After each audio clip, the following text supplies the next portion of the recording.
started recording at this moment, you might lose all of this. Yeah. Okay.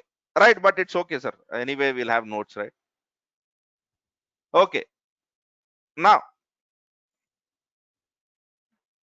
yeah. Thank you for reminding me. Otherwise, you would have lost our whole class.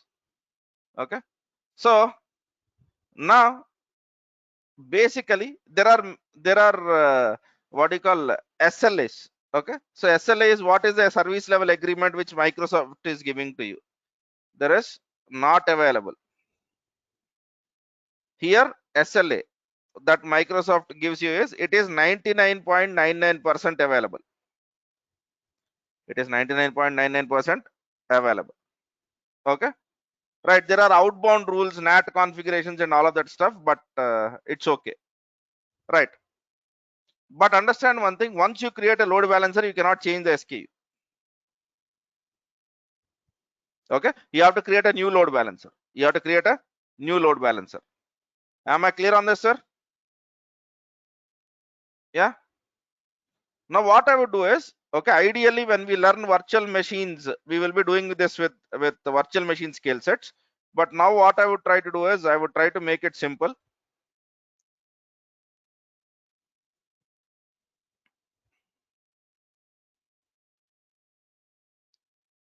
Let me create virtual machines. Add a virtual machine. Okay.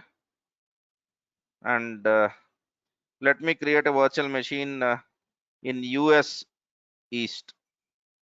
Okay. So I'll call it as Qt machine 1. Okay.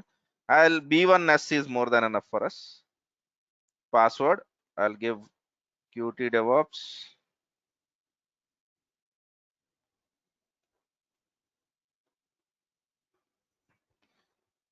Okay.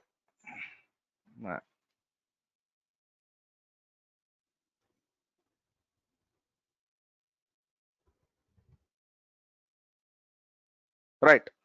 Now I'll be opening HTTP 80 port and 20 port. I don't require anything more than that. But let us just have a look at networking. Okay. So there is a new virtual network that is basically being created, and there is a subnet which is called as default. Okay. For me, that is more than enough. And are you saying place this virtual machine behind the existing load balancer solution? We don't have an existing load balancer, but if you have, you can set it up over here itself. Am I clear on this? While you are creating the virtual machine, you can add the virtual machine to the load balancer. Okay. Right. So let me basically go here, review and create.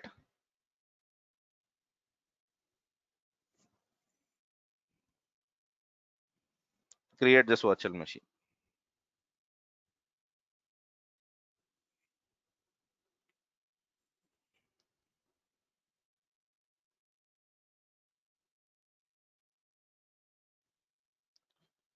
Okay, so while this virtual machine is under creation, shall we create a what do you call um,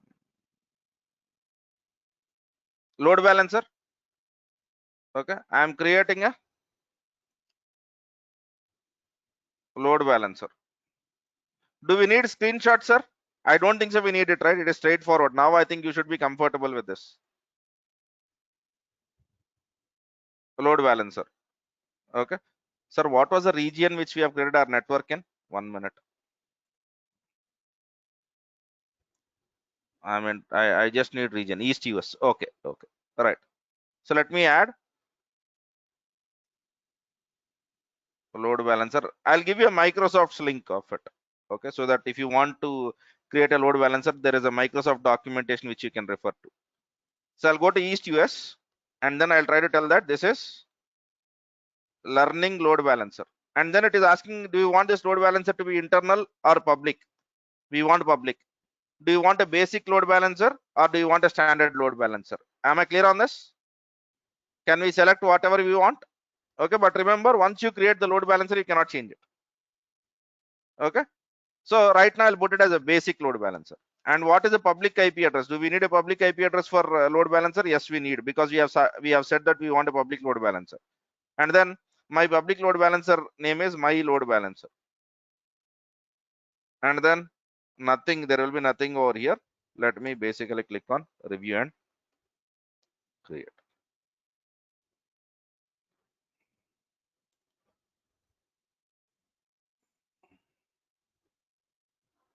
Okay, so did we create a load balancer? Yeah, there is a free plan for load balancer also. Yeah, so basic load balancer is free, but standard will have some payment options, right? Say anytime pricing, you can go to Azure price calculator, sir, always. Okay, so while the other virtual machine was running, shall I create one more virtual machine? Okay, I'll not do one more virtual machine. First, let me log in into this virtual machine. Okay, copy SSH Qt DevOps @ okay.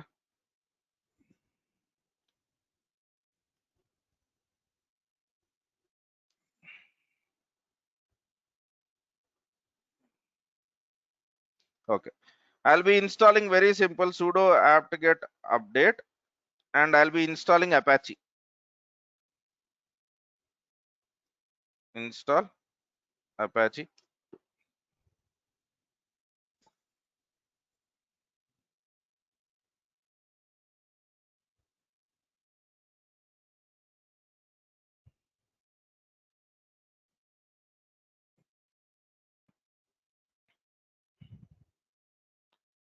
So now if I access this virtual machine,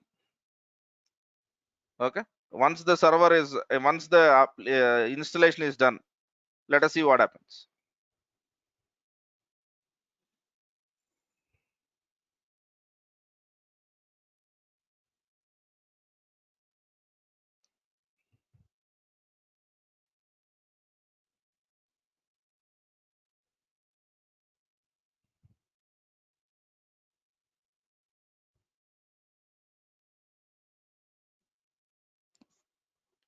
We will be doing all of this exercise again when we speak about virtual machines, because we create a VM image and then do all of these activities.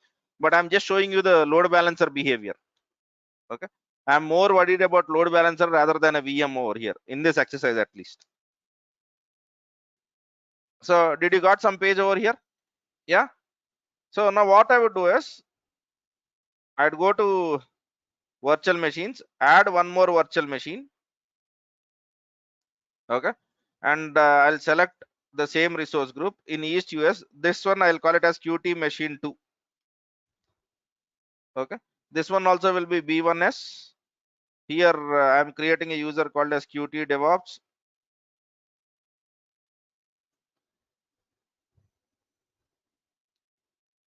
Right, here also I'll open 2 ports.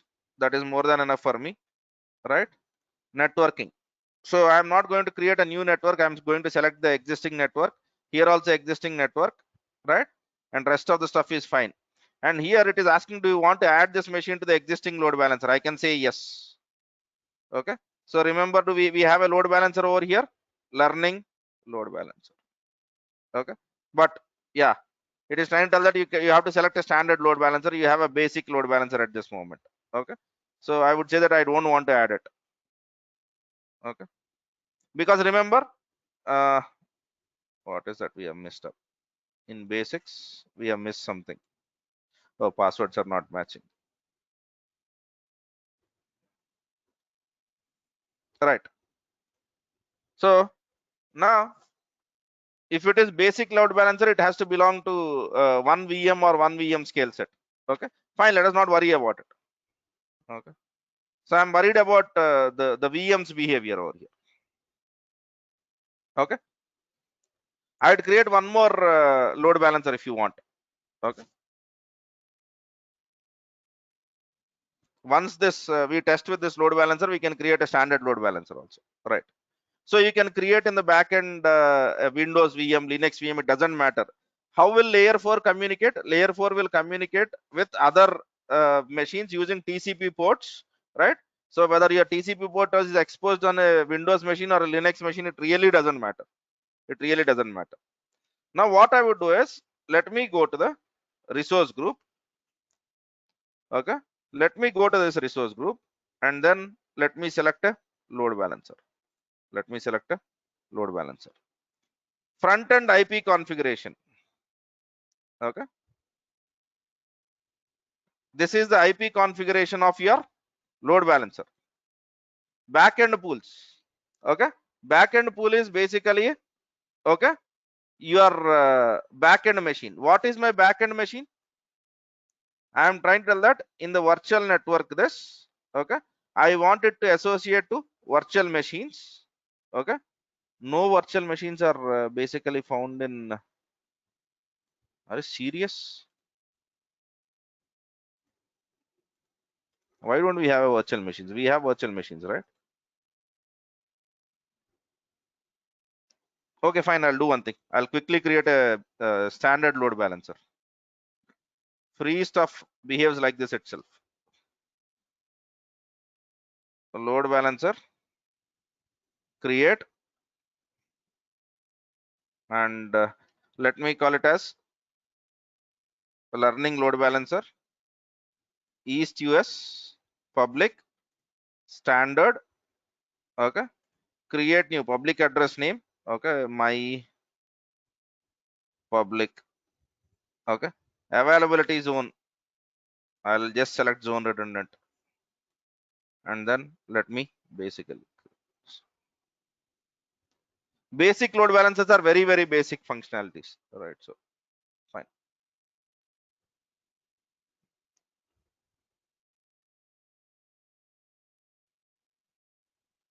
Basic load balancers are good with virtual machine scale sets, not really with VMs.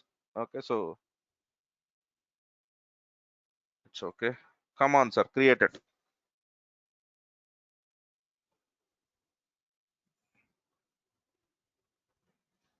Okay, good. Now I'll go to this load balancer. This is my front end IP configuration. My back end pools. Are you seeing I can add? Okay, this VM. Okay, add a virtual machine. Are you seeing virtual machines? Qt machine 1 and Qt machine 2. At this moment, I'll add only Qt machine 1. And then I will say add. Okay, so backend pool name. Okay, my VMs. Okay, add. Okay,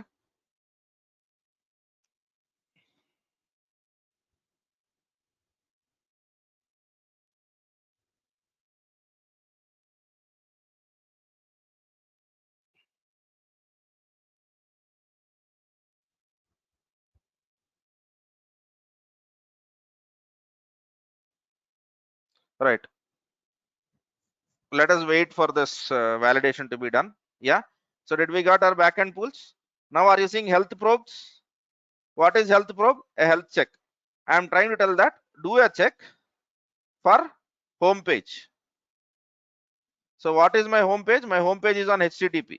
It is on port this, and I am trying to tell that you try for 5 seconds. Okay, you try every 5 seconds. Okay, when you have 2 consecutive failures, call it as unhealthy. Let me click on okay.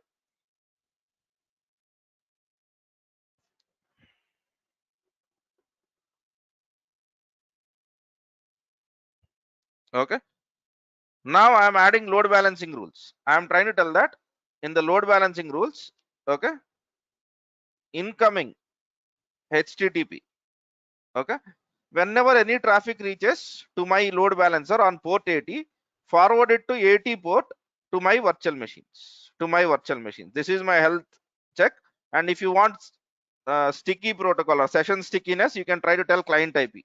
So I don't want that, and I'll click on OK.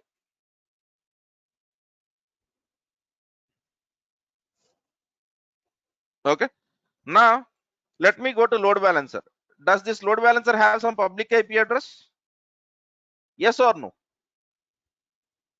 Yeah.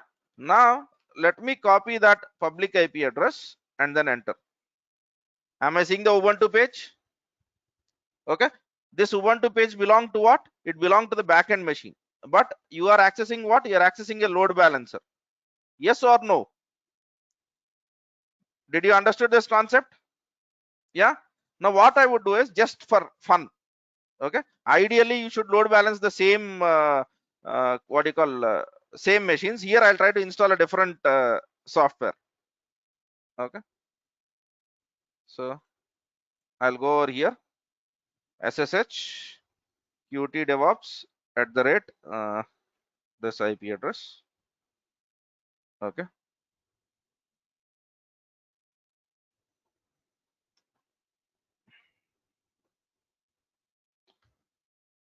Sudo apt-get update.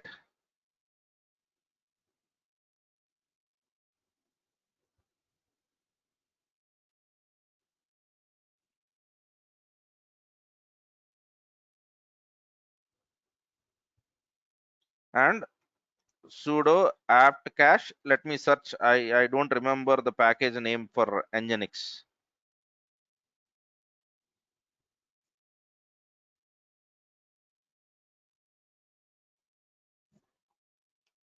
Sudo apt-get install Nginx full -y. Okay. So I'm just doing this so that you can understand the difference. Okay.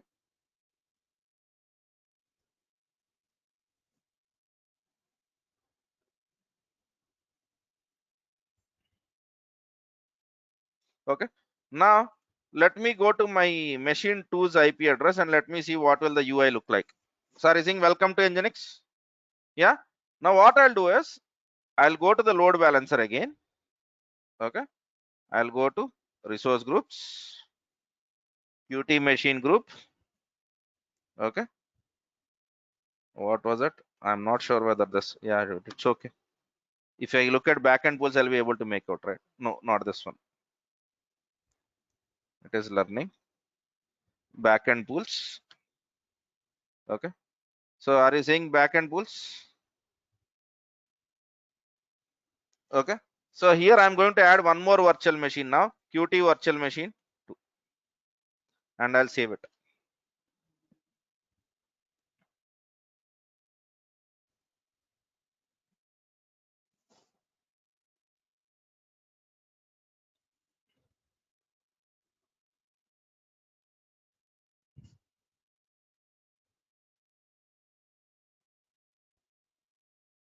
Okay. So now I have two VMs. Now if you look at health probes will try to basically check what will be your rules. Okay. And then now what I would do is, remember I need to know load balancer's IP address. I'll go to resource groups, load balancer. And what was my load balancer's IP address? So if you click on this, this was my load balancer's IP address. Okay. 108. So I think this was it. Okay. I'm closing all of this. So I enter 108. I'm getting Apache. I enter it once again. Okay.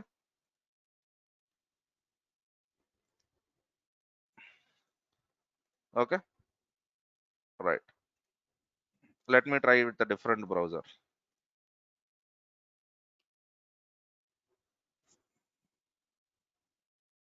Okay.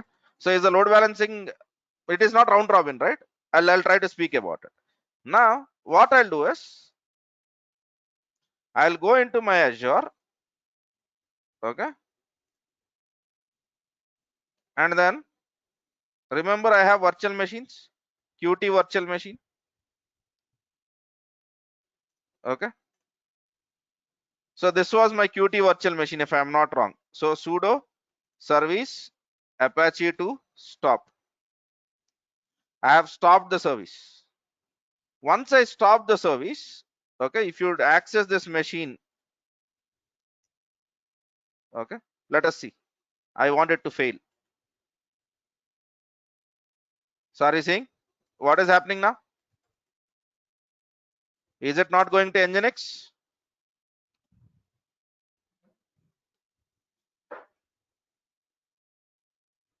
Is it not going to Nginx, sir? Okay, because earlier the request was coming from the same stuff. Now, just because it has failed, it has failed. Now the whole stuff basically works out. Okay, clear on this? Okay,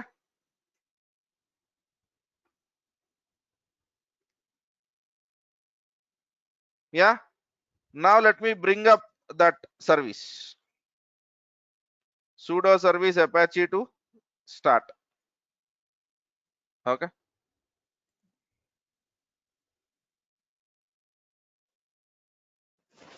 you keep refreshing, things will slightly change.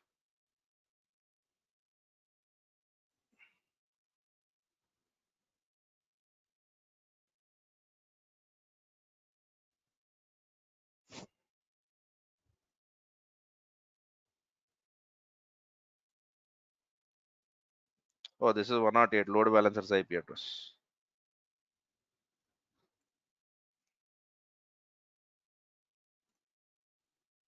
Man, did I install?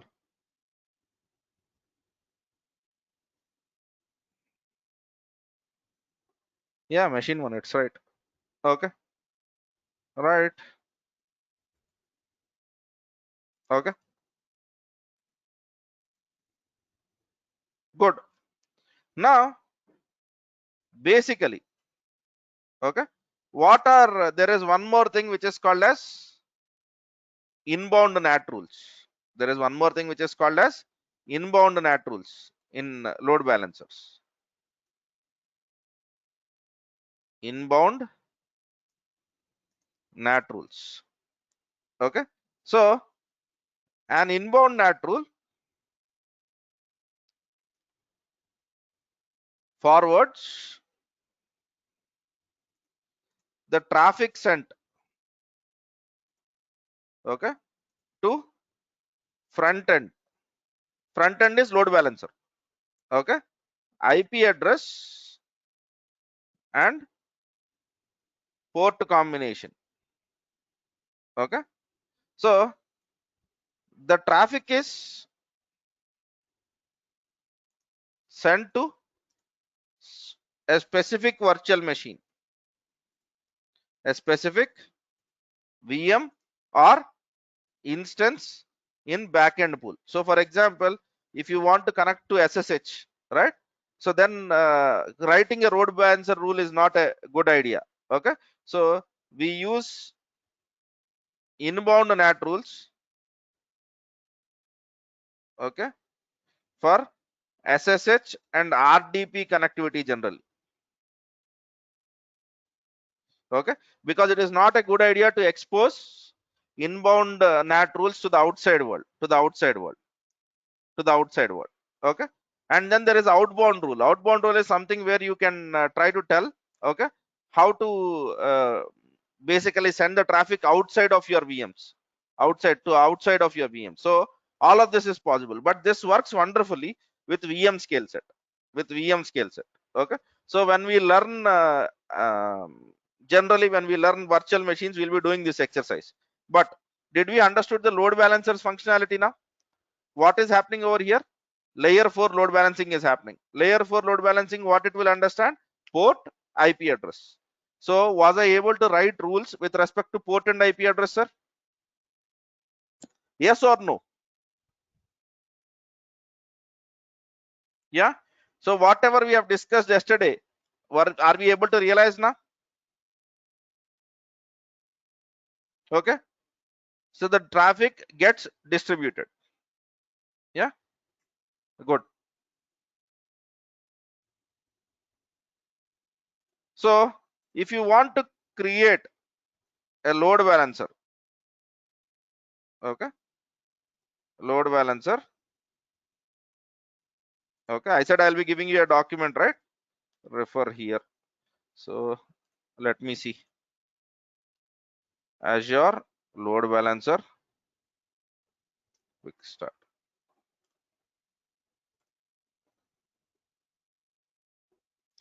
Go through this. Go through this. You will get all the options. Okay, right. Now this is layer 4. How about layer 7 load balancing? Will we have anything called as layer 7 load balancing?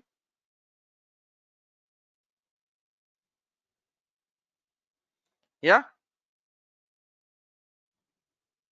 Right. Find it out.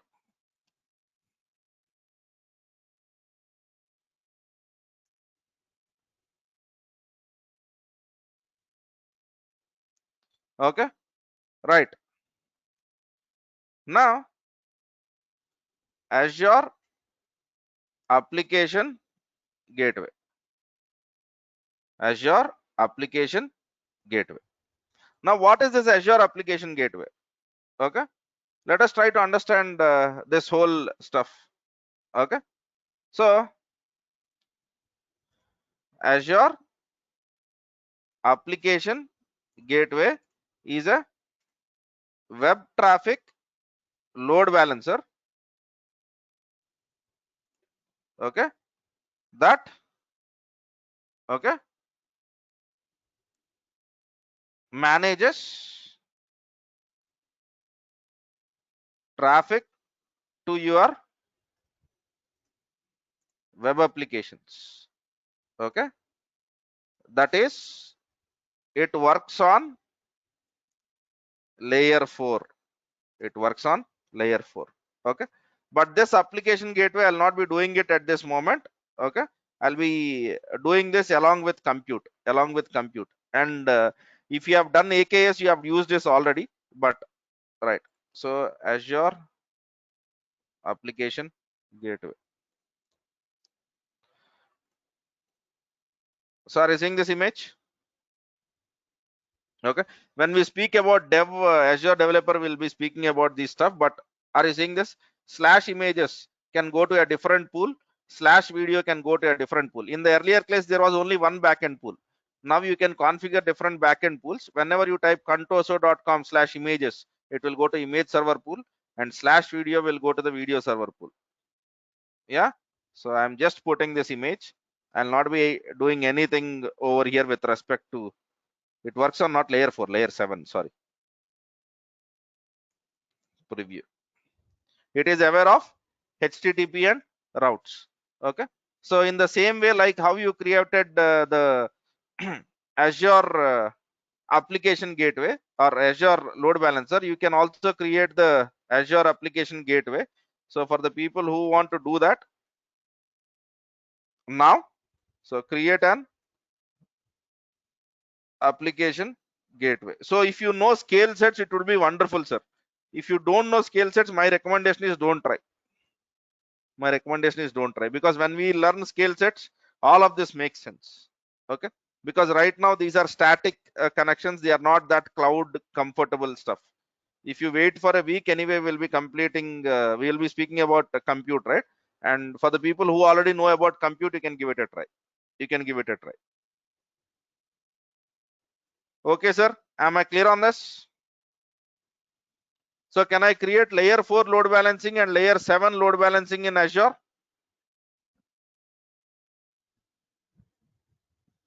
Yes or no? Yeah. So there is one thing that is left, okay, which we have discussed yesterday, that is DNS. So Azure has something called as DNS. Okay.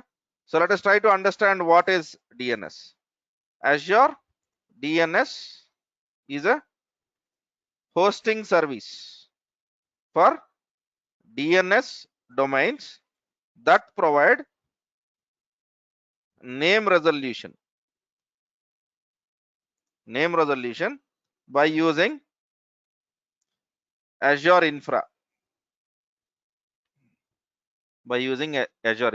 Okay.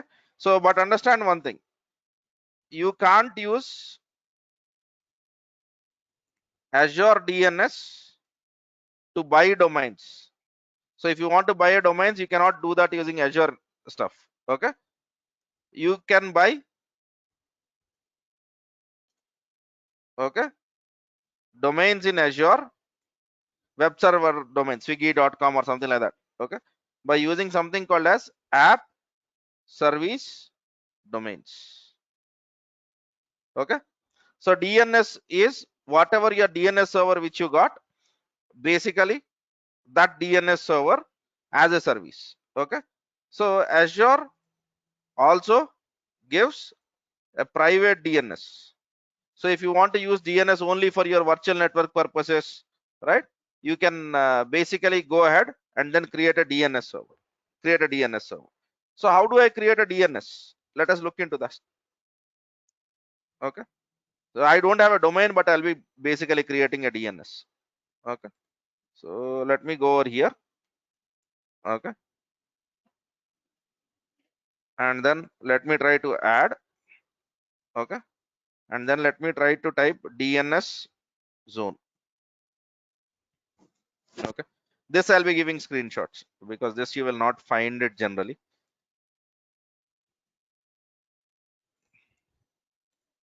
Okay. The other two, there are a hell lot of documents to basically find it out. Okay. And now when you click on create, okay, then you can basically tell whether this zone is already child of existing zone in Azure DNS. So these days, I'm quite sure you might have seen websites which look like learning.infosys.com or something like this. Yes or no? These are called as child domains. Infosys.com is a parent domain, and in that you are adding learning. So it is asking, are you creating that domain or are you creating starting from start? I'm trying to tell that it is from start. So I'm just writing something like this. Okay. Now, basically you have to give this domain. Okay. But you should already have this domain. You should have purchased this domain. Without purchasing this domain, it will not work out for you. Okay. So this is a domain name which you have already purchased either by GoDaddy or by any other website or even in Azure using app service domains. And then you basically go ahead and then do review and create.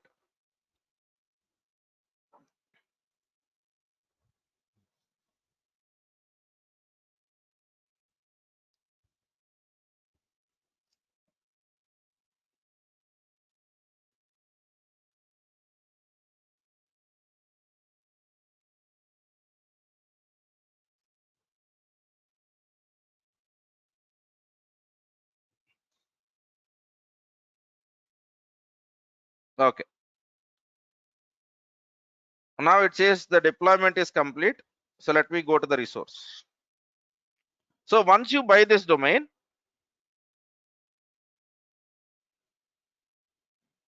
are you seeing I can add record sets, I can add child sets, and are you seeing this? NS record is where you have name servers.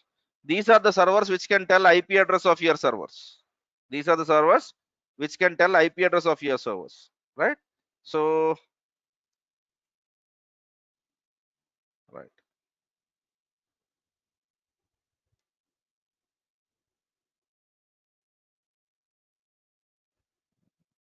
okay, using app service domains. Okay, right. So,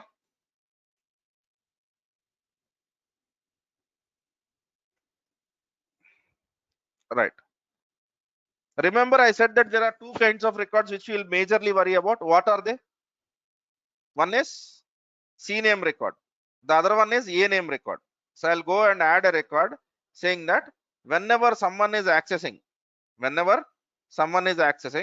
okay, www.khajaazure.com, forward it to the traffic. Okay, let us assume that I'll give the traffic of my load balancer, something like this.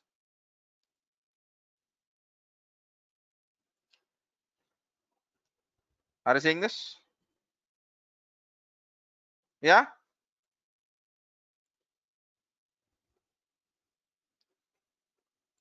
You can add a record set, and while adding a record set, you can select a type. Okay, and then a record set is name to IP address matching. So I have done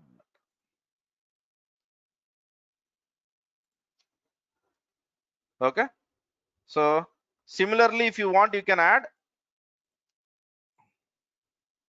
other records also. For example, you want to add a mail server record. Okay, you will try to tell that I want to add a record whenever someone types mail dot. Okay, and the record is MX. Okay, then you would try to tell what is your mail exchange servers details. Okay, so you can create different kinds of records over here, right? Or whenever someone types, okay, test dot, okay, you can tell that I am creating a CNAME record, and this CNAME record is an alias record set. Alias record set to what? Which Azure resource is it an alias record to? Is it an alias record to the following services, right? So I will not do that. Okay, it is an alias to www dot.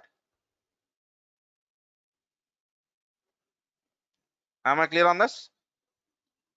So when someone types test.azure.com, it would go to this. So you can add these record sets. And are you seeing these name servers?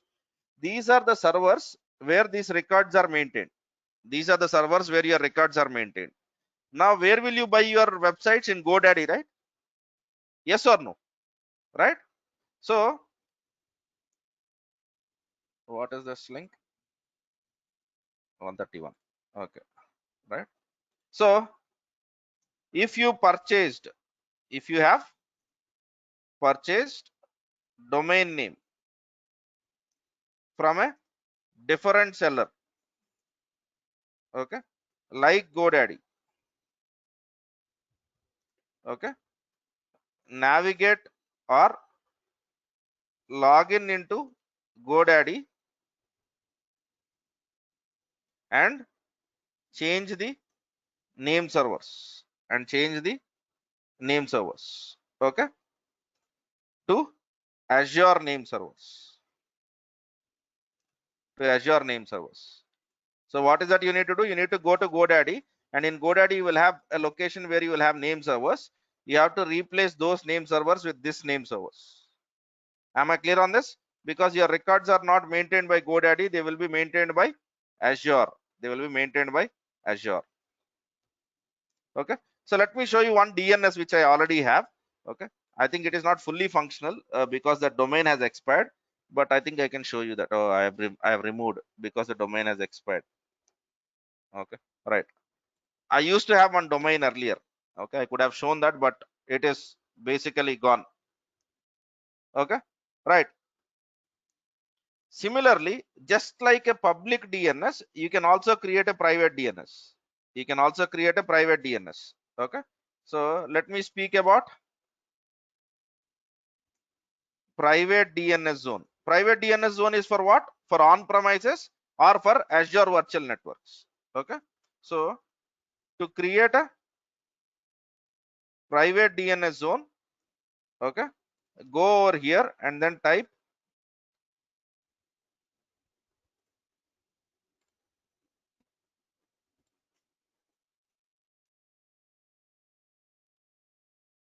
are you seeing this?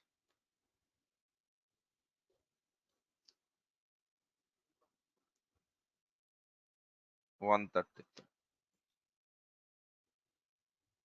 Okay, so once you select this private DNS zones, okay, you can create a private DNS zone. I'll use the same resource group because it would be easy for me to add it, and then I can try to tell that what is the details which I want to basically call it. Okay, so let me give some name, my private, okay, DNS or something like learning thoughts dot. Okay, there is some typo, but that's okay. So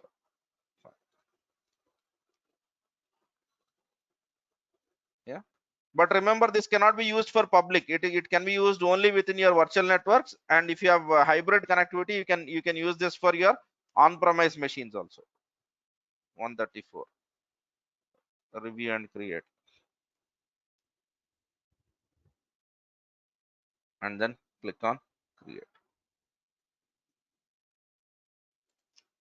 Okay, generally you will not be creating private DNS servers because your organization definitely has a private DNS already.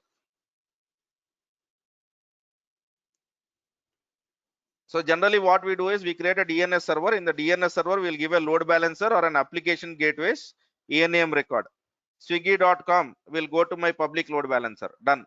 So whenever someone on the internet types swiggy.com, it will come to your load balancer, and from load balancer traffic will go to your virtual machine, and your application is basically working. This is the basic workflow.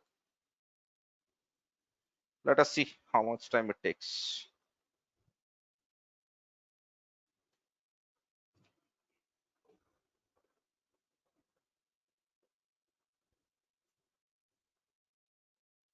Okay, right, it says the deployment is complete. Okay, now let me go into private DNS zones. If I get into this private DNS zones,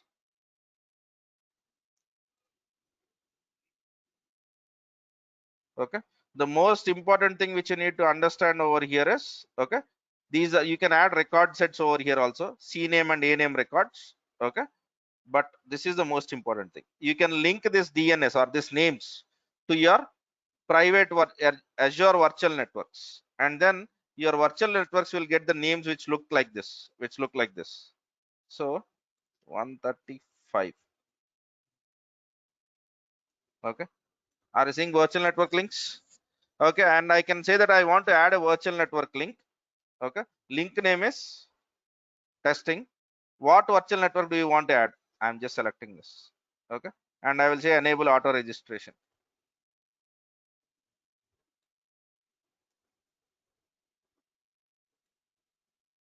Okay, I have selected some virtual network. Okay, so if you know resource ID of the virtual network, you can do that, but since we are doing this only within our machine, it's okay. Okay, now for your virtual machine, for your virtual network, this private DNS zone will act as a DNS server, and here you can add as many ENAME records or CNAME records or mail exchange records based out of your choice. Am I clear on this, sir? But rarely we use private DNS. All right, mostly we'll use public DNS. Okay, can we use Azure DNS to buy a domain, sir? What is the statement? Can you please read that?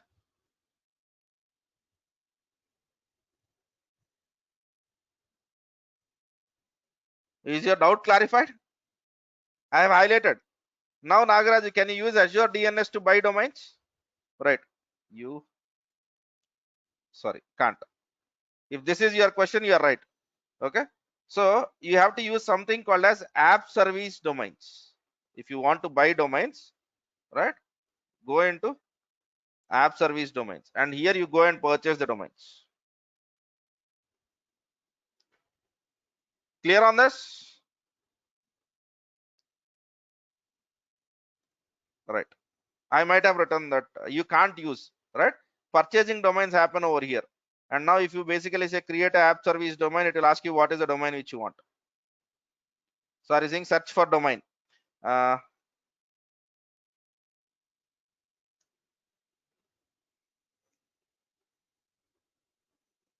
Sorry, saying I have this domain. Now I can purchase this domain, and this domain's amount will be part of my monthly bill. This is how I create it, but I'm not going to do that. Okay, right, sir. So are we clear about load balancers now?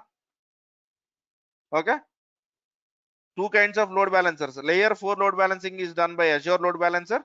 Layer 7 load balancing is done by Azure Application Gateway. And for DNS servers, we have two DNS servers. One is public DNS and private DNS. For that, we have Azure DNS service. And in Azure DNS service, you can create a public DNS zone and a private DNS zone. And private DNS zones are basically linked to the your virtual networks. If load balancer fails, it is the responsibility of Azure, sir. Am I clear on this, Rakesh Sharma? I have said this already in the classroom. Whenever we go with standard load balancer, are you seeing we get a SLA, service level agreement? If it fails, we blame Azure. Happy? Right, good. So I think that is what I had for today's class. I'll stop it at that.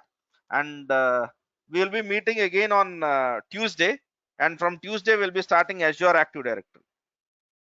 Apache installation command. Satyakrishna, sir, please don't Google it, sir. Google చేసుకోలేరా sir? sudo apt get install apache 2 దీనికి నేను document లో add చేయాలా?